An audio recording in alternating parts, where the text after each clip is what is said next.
So you know how French teachers always say, It'll open up more job opportunities. and then they tell you how knowing French helped them get a job. Easy for them to say. They're French teachers. You need to speak French to be a French teacher. You don't need to speak French to work as a fast food employee, waiter, office worker, barber, interior designer, doctor, lawyer, postal worker, graphic designer, plumber, electrician, police officer, pilot, retail employee, bus driver, non-French teacher, computer programmer, and many more. French teachers also say that learning French helps you understand French culture. And yeah, I guess you need to know French to listen to French songs, but I don't need to know how to conjugate aller to know that quiche is delicious. All the French culture we learned in grade 8 was French food.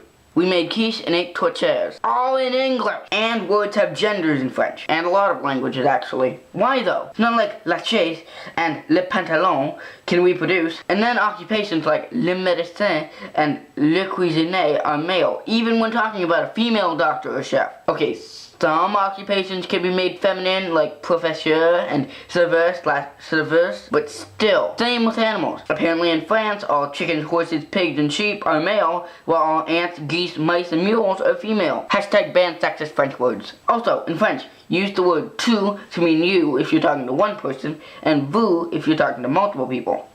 It's basically the French version of y'all, but you also use it when you're talking to a single person who has authority over you. So in French, if royalty were to drop something and you wanted to tell them, you would say, Pardonnez-moi, Votre Majesté, vous avez laissé tomber cette.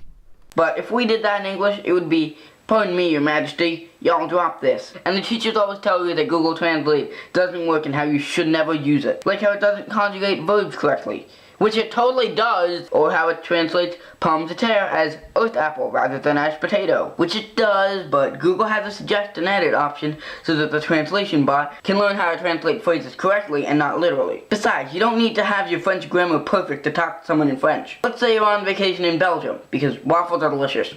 And let's say you're asking for directions to Le Funambule. You can go on Google Translate and type in, excuse me, but how do I get to Le Funambule? Excusez-moi, mais comment puis-je obtenir la funambule?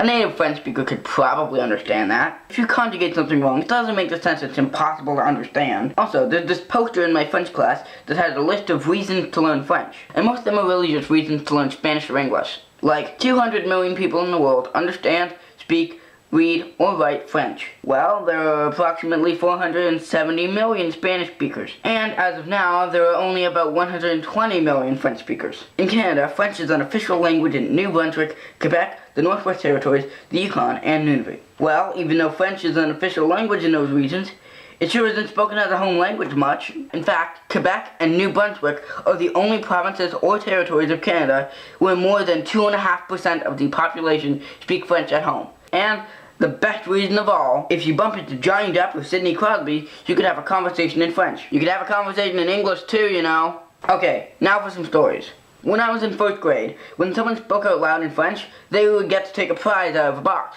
Now, I am a person who is awful at choosing things under pressure, so I never said any French aloud. And now, 8 years later, the only thing I'm really good at in French is reading and eating quiche. In 8th grade, we used a language learning program where you had to do vocabulary tests, and you got a medal in each of 4 categories: reading, writing, listening, and speaking.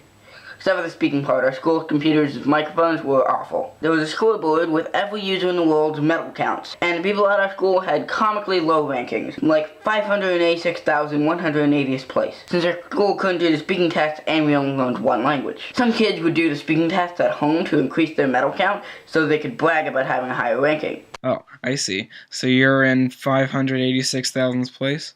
Ha! Well, I am all the way up at 585,980th place. Shows you. The teacher would assign us certain vocabulary tests to do, like foods, positions, emotions, stuff like that. But this one kid, so that he could boost his rank, didn't just stop doing the speaking test. He also did tests the teacher didn't assign. The teacher assigned a position test. After this kid finished that, he did an easier test on the continents. And then he did the test again in German. He almost did some tests with English words, but since the language learning program wouldn't let you learn English if English is your first language, he would have had to go to English second language section. And when you go there, you have to pick your non-English first language. He would have said that he spoke Afrikaans as his first language, but didn't because he was worried they wouldn't be able to switch the program back. Also, my current French teacher's name is Francesca, and that has the word France in it. Just thought that was cool and wanted to mention it.